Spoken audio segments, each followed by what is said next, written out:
I thought making Dad's famous cheese eggs in our temporary home could make my life feel like it did before he left 6 postcards ago. Like cheese eggs for breakfast on my first day at Hillview Middle School could make everything feel normal. But I was wrong. Nothing feels normal. This morning, Dad video called, another not normal thing. I dragged my beanbag over to my computer. He looked like Dad, but not really. He was super tan, and his usual short brown dad hair was in a ponytail. I thought he called because he missed me, because he wanted to wish me luck in 6th grade. But really, it was about seizing the day. He had on his no-kidding face, the same one he had on the day he told me he was joining the Peace Corps. He said he felt this was something he had to do, something he'd always talked about doing and was finally brave enough to do. Mom said she supported him, but I'm not 100% sure that's still true. Sometimes I hear her crying in her room late at night. Autumn, this year I want you to get involved in one thing at school, he said. I stared at my dad. Are you seriously parenting me from halfway around the world on my first day of school? Just one thing, he repeated. You don't get to do this. You left, remember? No matter where I live, I'm still your dad. Dads don't leave, I said, staring at the cheese eggs I wasn't eating. This is temporary, he said, like that makes it better. I was quiet for a bit.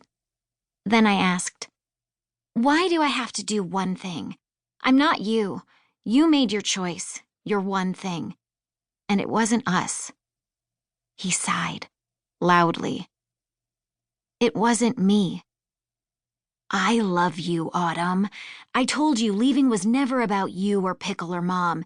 It was about finding the courage to do something that can make a real difference in the world.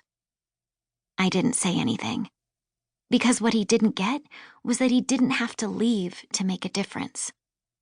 Seizing the day will be good for you, I promise.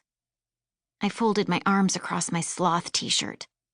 What's good for me is having a dad who lives in the same home, or state, or country, I said, his latest postcard tucked into my pocket.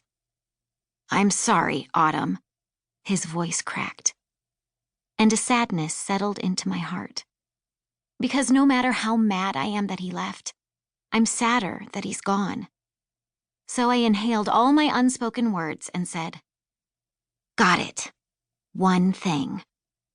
My little sister, Pickle, sneezes, and my brain jolts me back to the nerves climbing up my spine as we walk to our first days of school. It's hot, and my hand is sweaty, but Pickle holds on tight. Then I see it. A beautiful baby iguana sitting in the middle of the road. I wipe my sticky forehead and lean in. What's he doing here? She asks, her lime green cape flying behind her. I made it for her right after Dad left. She told me she was scared of the monsters living under her bed. So I found some fabric in the basement, cut out a cape, and told her it had superpowers that could squash the scared-in-the-belly feelings that twist in your heart when you're supposed to be sleeping. It doesn't do anything for the feelings that come from being left behind, but I didn't tell her that. Not sure, but he has to be lost, I say, tucking the loose strands of brown hair back into my braid. Iguanas don't live on the Cape.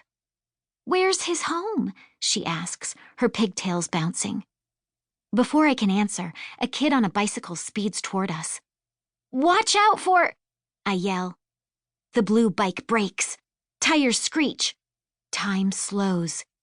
But it's too late. Pickle screams, my braid swings, and my orange high tops slap the hot pavement as I run into the road. The boy on the blue bike stops. Pickle and I hover over the green iguana. Its long, striped tail is bleeding. The boy looks at us. I didn't see him. He's out of breath. His hands fly in the air. I mean, what's an iguana even doing here?